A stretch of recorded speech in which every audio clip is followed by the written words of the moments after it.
Hello, I'm Raisa Chantami of the Indonesia channel in Jakarta, and this is your TIC news break on the hour, every hour. Here's what's happening in Indonesia.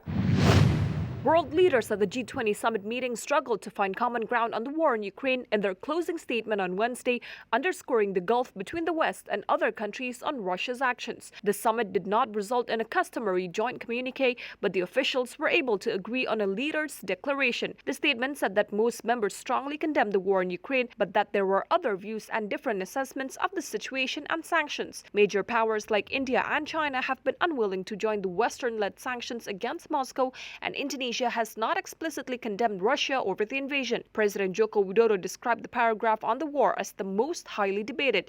He added that the summit had resulted in concrete and tangible results, including the establishment of a $1.5 billion pandemic fund and an $81.6 billion sustainability trust under the International Monetary Fund to help countries in crisis.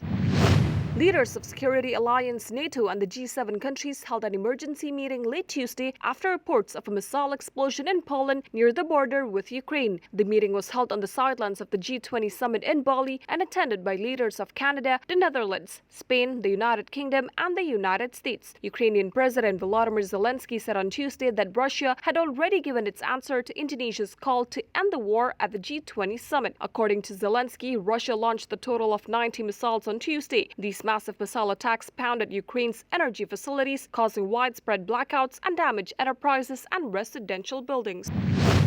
The government has formalized a collaboration with Australian renewable energy company Sun Cable, taking the first step to create an energy distribution network that should unlock an estimated $115 billion green industry's economic potential over the next decade. The project would generate 17 to 20 gigawatts of power, create a battery energy storage system at 36 to 42 gigawatt hours, and the world's longest subsea cable transmission system at 4,200 kilometers, primarily through Indonesian waters. In the financial markets, here's how stocks and the currency opened in Jakarta and around the region.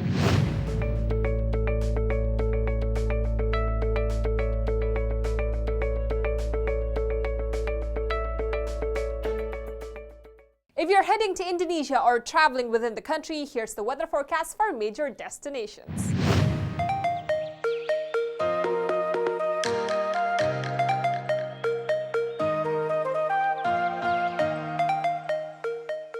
And that's what's happening in Indonesia. I'm Raisa Chantami with your TIC News Break.